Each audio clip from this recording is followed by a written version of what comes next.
ಇವತ್ತು ಯಾರೇ ಆಗಲಿ ನಾವಿಲ್ಲಿ ನಿಂತಿದ್ದೀವಿ ಅಂತಂದರೆ ಅಂಬೇಡ್ಕರ್ ಅವ್ರ ಪುಣ್ಯದಿಂದ ಅಂತಂದು ಹೇಳಬೇಕಾಗತ್ತೆ. ಅವ್ರು ಏನು ಹೇಳ್ತಾರೆ, reservation cannot be based on the religion. ಇದು ನಮ್ಮ ಸಂವಿಧಾನದ ಮುಖ್ಯಾಂಶ. ಆದರೆ ಇವತ್ತು ರಾಹುಲ್ ಗಾಂಧಿ ಆಗಲಿ, ಸಿದ್ದರಾಮಯ್ಯ ಆಗಲಿ, ಇವತ್ತು DK ಶಿವಕುಮಾರ್ ಅವರಾಗಲಿ, ಇಲ್ಲಿ ಇವ್ರು ಎಲ್ಲರಿಗೂ ಸಂವಿಧಾನ ಏನೂ ಗೊತ್ತಿಲ್ಲ. ಅಂಬೇಡ್ಕರ್ ಅವ್ರು ಏನು ಹೇಳ್ತಾರೆ ಗೊತ್ತಿಲ್ಲ. ಕೈದಾಗ ಒಂದು ಪುಸ್ತಕ ಕಾನ್ಸ್ಟಿಟ್ಯೂಷನ್ ಬುಕ್ ಅಂತ ಅಳಿಗಾಡ್ಸ್ಕೊತ ಹೋಗ್ತಾರೆ. ಆ ಸಂವಿಧಾನಕ್ಕೆ ಎಷ್ಟು ಬೆಲೆಯನ್ನು ಕೊಡಬೇಕು ಅದ್ರ ಬಗ್ಗೆ ಕಿಂಚಿತ್ತು ಏನೂ ಗೊತ್ತಿಲ್ಲ. ಅವ್ರು ಏನು ಹೇಳ್ತಾರೆ ಮಾತನಾಡುವಾಗ, ಅವ್ರು ಕೋರ್ಟಿಗೆ ಹೋಗಲಿ, ಕೋರ್ಟಲ್ಲಿ 100% ನಮ್ಮ ಪರವಾಗಿ ಆಗುತ್ತೆ, ಅದರೊಳಗೇನು ಎರಡು ಮಾತಿಲ್ಲ.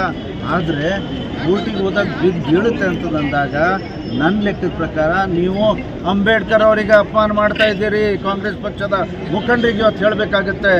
ಮತ್ತು ಇಂಥ ಒಂದು ಸಂದರ್ಭದಲ್ಲಿ ಇವತ್ತು ನಮ್ಮ ಮನೆಯಲ್ಲಿ, ಮೇಲ್ಮನೆಯಲ್ಲಾಗಲಿ ಅಥವಾ ಕೆಳಗಿನ ಮನೆಯಲ್ಲಿ ನಮ್ಮ ಮತ್ತಿಮೂಡವರು ಅವಿನಾಶ್ ಅವರು ಇಲ್ಲೇ ಇದ್ದಾರೆ.